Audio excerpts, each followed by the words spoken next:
Haleluya, puji Tuhan saudara-saudara yang terkasih, kembali kita akan menerima berkat firman Tuhan. Sebelumnya kita akan berdoa.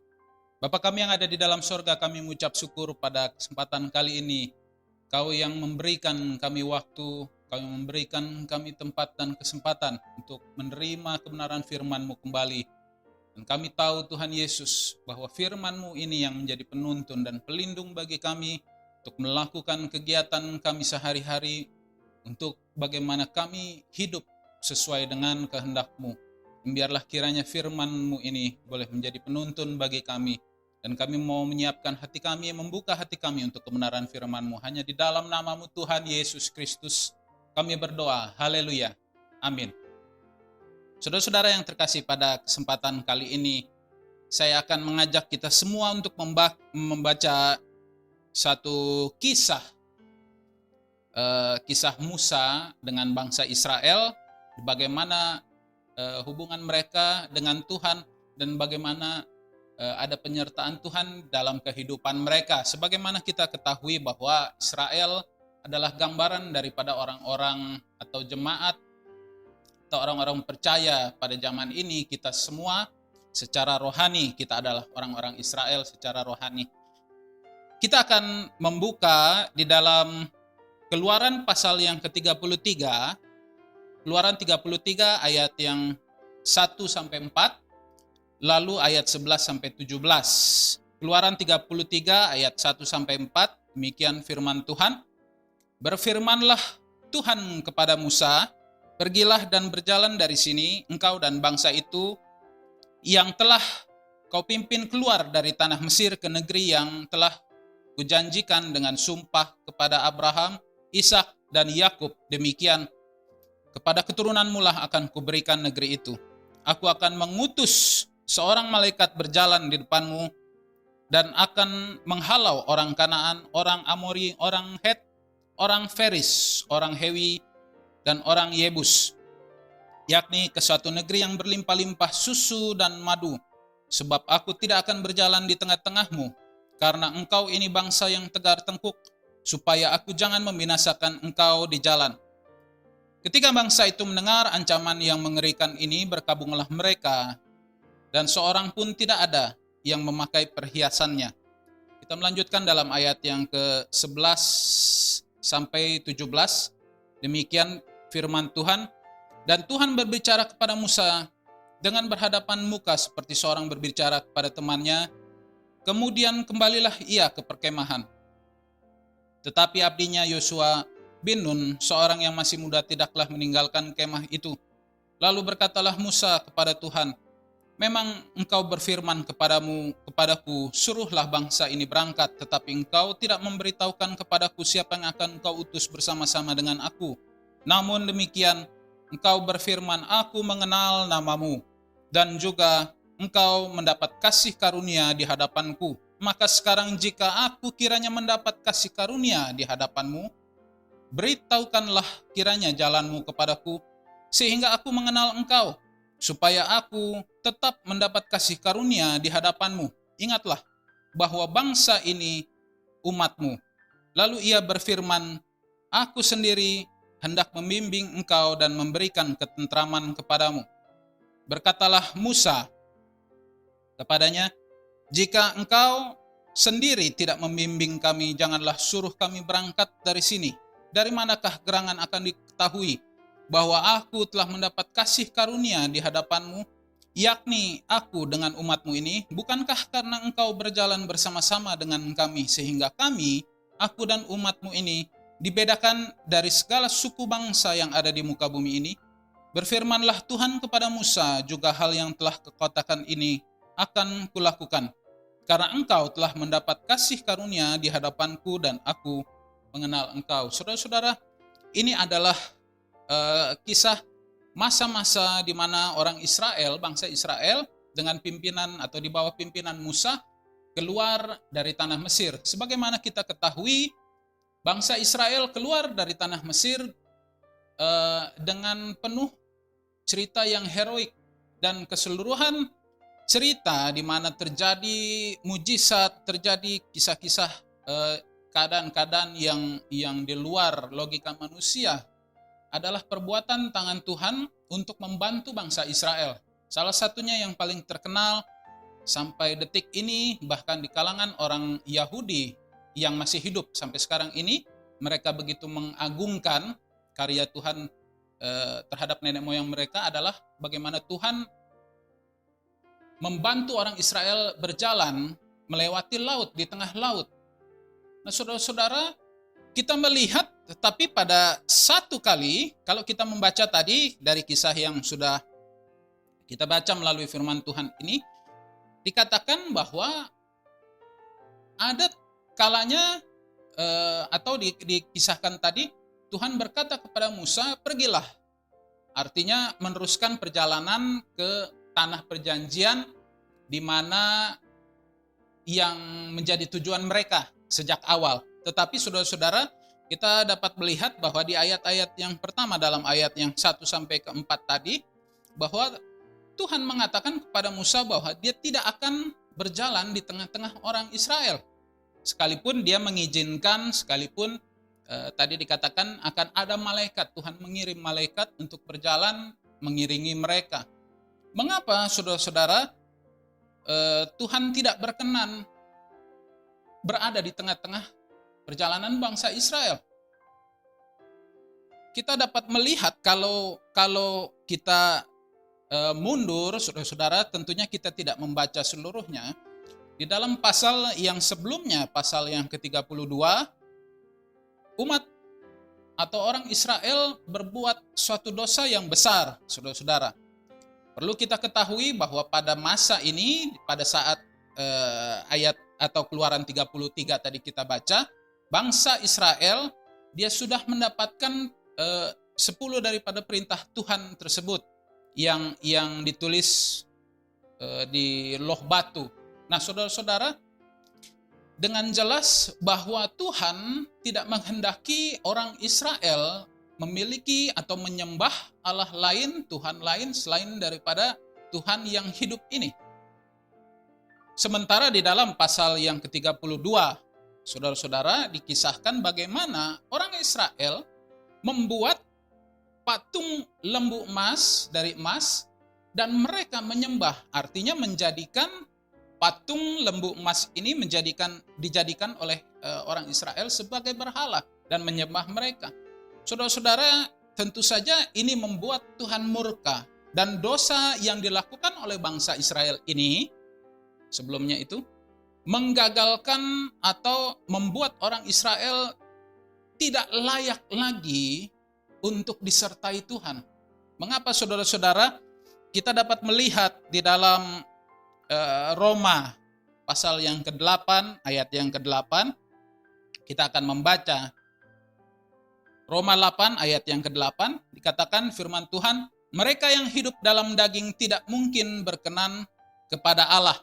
Ini adalah firman Tuhan. Artinya mereka yang hidup dalam daging ini artinya, saudara-saudara, orang-orang yang hidup tidak sesuai dengan kebenaran firman Tuhan. Hidupnya hanya berdasarkan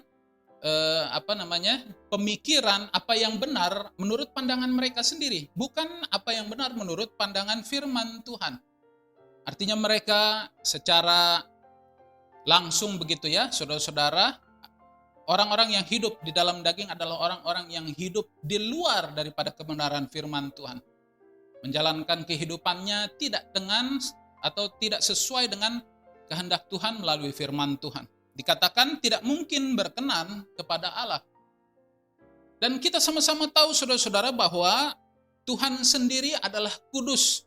Dia adalah sosok yang begitu sempurna kekudusannya. Dan tidak mungkin Allah dapat bercampur dengan orang, dengan manusia yang hidupnya tidak kudus. Kita dapat melihat saudara-saudara, di dalam ayat yang tadi, yang di dalam Keluaran 33 tadi, ayat yang kedua dan ketiga, Tuhan berkata demikian, saya mengulangi ayat tadi, aku akan mengutus seorang malaikat berjalan di depanmu dan menghalau orang Kanaan, orang Amori, orang Het, orang Feris, orang Hewi, dan orang Yebus. Artinya saudara-saudara, Tuhan mengirim malaikat. Dia tidak berjalan bersama-sama, dia tidak menyertai orang Israel secara langsung, secara pribadi, tetapi rupanya Tuhan masih berbelas kasihan terhadap orang Israel, saudara-saudara. Ini adalah sesuatu yang sebenarnya sesuatu yang ajaib begitu. Mengapa? Karena begitu mengasihinya Tuhan terhadap orang-orang Israel ini, sehingga sekalipun mereka melakukan dosa, Tuhan tidak mungkin lagi beserta atau berada di tengah-tengah mereka, tetapi masih ada bantuan yang diberikan oleh Tuhan kepada orang-orang Israel. Tetapi kalau kita mau melihat selanjutnya, saudara-saudara, di ayat yang keempat, demikian bunyi firman Tuhan, ketika bangsa itu mendengar ancaman yang mengerikan ini, berkabunglah mereka dan tidak ada seorang pun yang memakai perhiasannya. Mengapa bangsa Israel merasa bahwa ini adalah ancaman? Sebab di dalam ayat yang kedua tadi dikatakan Tuhan akan menghalau musuh-musuh. Tadi sudah disebutkan orang Kanaan, orang Amori, dan seterusnya. Artinya musuh-musuh bangsa Israel akan dihalau. Tetapi di ayat yang ketiga, aku tidak akan berjalan di tengah-tengahmu, karena engkau ini bangsa yang tegar tengkuk, supaya aku jangan membinasakan engkau di jalan. Karena kita sama-sama tahu bahwa upah dosa ialah maut. Jadi ketika Tuhan berada di tengah-tengah manusia, di tengah-tengah kehidupan orang yang penuh dengan dosa, maka saudara-saudara, tidak lain hukuman daripada orang yang berdosa tersebut karena penuh dengan dosa dan tidak kudus adalah maut. Oleh sebab itu Tuhan berkata demikian dalam ayat yang ketiga. Dan ini adalah ancaman bagi bangsa Israel. Mereka merasa terancam. Mengapa? Karena sekalipun ada pertolongan yang masih mereka bisa dapatkan, tetapi tidak ada lagi penyertaan Tuhan. Sementara kita sama-sama tahu dan orang Israel menyadari, orang-orang Israel pada saat itu menyadari bahwa ketika mulai dari mereka melangkahkan kaki keluar dari tanah Mesir, mereka melangkahkan kaki di dasar laut yang dibelah oleh Tuhan sendiri supaya mereka dapat lolos dari kejaran orang Mesir, semua adalah karena penyertaan Tuhan di dalam kehidupan mereka. Dan kehilangan penyertaan Tuhan, saudara-saudara, adalah sesuatu yang sangat menakutkan. Kalau kita melihat bahkan saudara-saudara di dalam ayat yang ke-12 dan sampai 15 adalah perkataan Musa tadi, saya mengulangi demikian. Lalu berkatalah Musa kepada Tuhan, memang engkau telah berfirman kepadaku, suruhlah bangsa ini berangkat, tetapi engkau tidak memberitahukan kepadaku siapa yang akan kau utus bersama-sama dengan aku. Ayat yang ke-13, saudara-saudara, maka sekarang jika aku kiranya mendapat kasih karunia di hadapanmu, beritahukanlah kiranya jalanmu kepadaku sehingga aku mengenal engkau, supaya aku mendapat kasih karunia di hadapanmu. Ingatlah bahwa bangsa ini umatmu. Lalu ia berfirman, aku sendiri hendak membimbing engkau dan memberikan ketentraman kepadamu. Berkatalah Musa kepadanya, jika engkau sendiri tidak membimbing kami, janganlah suruh kami berangkat dari sini. Saudara-saudara, Musa mengenal karakter daripada Tuhan sendiri. Dan dia tahu dengan persis, sekalipun berkat, sekalipun ada pertolongan, ada penyertaan daripada malaikat, tetapi jika bukan Tuhan sendiri yang menyertai mereka, termasuk daripada Musa sendiri, maka apa yang dikatakan Musa kepada Tuhan? Jika engkau sendiri tidak membimbing kami, jangan suruh kami berangkat dari sini. Artinya Musa tidak memiliki keinginan atau keberanian untuk berjalan di luar penyertaan Tuhan. Saudara-saudara, kalau kita melihat kembali dalam firman Tuhan minggu lalu, masih berhubungan saudara-saudara, tentunya kita tidak baca, tetapi kita masih mengingat dalam Yohanes 2 mengenai air yang menjadi anggur dalam perkawinan, acara perkawinan di Kana. Saudara-saudara, kita belajar minggu lalu melalui kebenaran firman itu, bahwa harus ada, yang pertama adalah kita harus mendengarkan dan melakukan firman Tuhan, menunggu waktunya Tuhan, Dan yang paling terpenting adalah mengundang hadirat Tuhan dalam kehidupan kita. Supaya mujizat dapat terjadi, supaya air dapat berubah menjadi anggur. Setiap hal-hal yang kita kehendaki, yang kita inginkan, yang kita butuhkan, supaya Tuhan menolong dalam kehidupan kita dapat terjadi, kita harus melakukan hal-hal tersebut. Dan perlu kita ketahui saudara-saudara, perkawinan di Kana minggu lalu diceritakan, pada andai kata pun Yesus tidak ada di sana, anggur yang pertama tetap dihidangkan. Sebelum mereka kehabisan anggur, mereka atau tamu-tamu tetap dihidangkan anggur. Ada atau tidak ada Yesus. Artinya, saudara-saudara, minggu lalu anggur digambarkan sebagai sukacita, sebagai berkat, sebagai kasih karunia.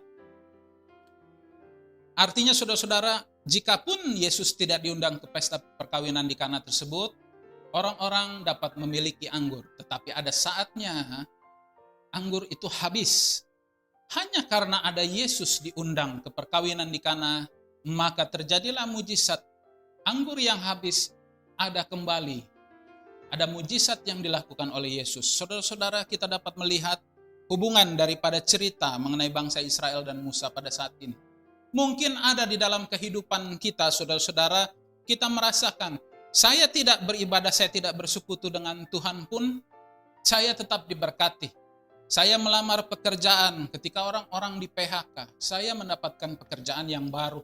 Saya mendapatkan gaji yang cukup, penghasilan saya cukup untuk menghidupi diri saya, atau mungkin saya dan keluarga. Mungkin kita dapat berkata demikian, saudara-saudara. Seolah-olah tidak ada yang salah dalam kehidupan kita. Tetapi saudara-saudara, perlu kita ketahui sama-sama bahwa ada kalanya setiap segala sesuatu yang baik-baik saja yang terjadi dalam kehidupan kita dapat terhenti pada suatu saat seketika, pada saat-saat yang kita tidak tahu. Ketika hidup kita jalani tanpa penyertaan Tuhan, saudara-saudara, maka itu adalah sesuatu yang membawa celaka dalam kehidupan kita. Tetapi kalau ada Tuhan, penyertaan Tuhan terjadi dalam kehidupan kita, saudara-saudara, maka kita tahu Tuhan dapat melakukan mujizat. Maka kita tahu tidak ada yang perlu kita takuti. Sama seperti doa Musa kepada Tuhan ketika dia berkata kepada Tuhan, jika engkau tidak membimbing kami, jika engkau tidak menyertai perjalanan kami, jangan suruh kami berangkat dari sini. Artinya tidak ada satu langkah kaki pun daripada bangsa Israel yang ingin dilakukan, karena kalau tidak ada penyertaan Tuhan, maka segala sesuatunya itu akan menjadi sia-sia. Dan Musa tahu persis akan hal itu. Oleh sebab itu dia berdoa, berkata kepada Tuhan, sertalah dengan kami, selalu beserta dengan kami. Kita melalui cerita ini, saudara-saudara, kita dapat pahami bahwa penyertaan Allah adalah yang utama dalam kehidupan kita. Jangan sampai kita menjadi terlena dengan kehidupan kita yang mungkin, seperti tadi saya katakan, kita merasa segala sesuatunya baik-baik saja. Ada saatnya segala sesuatu yang baik-baik saja dapat terhenti. Dan kalau kita hidup dalam penyertaan Tuhan, maka segala sesuatu yang baik-baik saja yang terhenti, sama yang pernah Yesus lakukan sebagai mujizat di perkawinan di Kana, saudara-saudara, maka dia juga dapat melakukan dalam kehidupan kita. Kita dapat melihat melalui kisah dalam Keluaran 33 ini, saudara-saudara, bahwa dosa ada dan itu menghalangi hadirat Tuhan dalam kehidupan kita. Sebagai umat Tuhan, kita harus hidup kudus. Kita harus menjaga kekudusan kita. Jika kita ingin, saudara-saudara, Tuhan beserta dengan kita selalu dan senantiasa.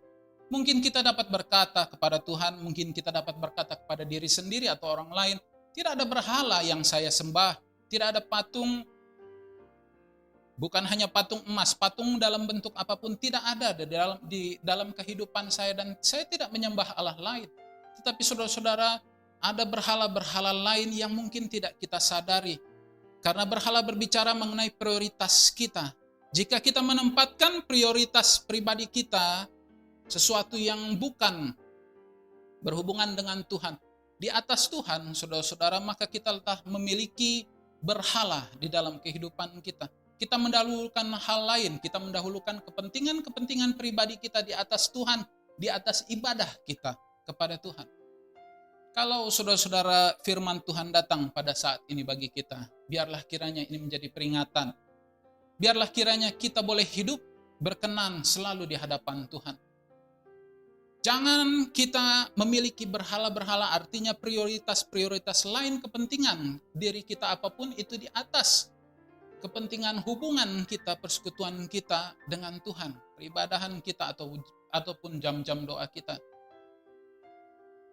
Supaya selalu ada dan senantiasa penyertaan Tuhan di dalam kehidupan kita, saudara-saudara. Supaya jangan sampai Tuhan berkata, aku tidak akan menyertai engkau. Jangan sampai, saudara-saudara, hal ini terjadi. Melalui kisah dalam Keluaran 33 kita dapat belajar bahwa kita harus menjaga kekudusan kita dengan penuh konsisten. Dan jangan sampai kita menjadi lengah. Mari, saudara-saudara, firman Tuhan boleh menjadi berkat bagi kehidupan kita. Dan kita akan mengakhiri ibadah kita pada sore hari ini, kita akan berdoa. Bapa kami yang ada di dalam sorga, kami mengucap syukur di hadapan-Mu. Kami telah mendapatkan kebenaran firman-Mu. Kami boleh Tuhan Yesus diingatkan kembali untuk selalu menempatkan Engkau yang utama dalam kehidupan kami, untuk selalu Tuhan Yesus menempatkan kepentingan-kepentingan kami apapun itu di bawah daripada hubungan kami, persekutuan kami dengan Engkau.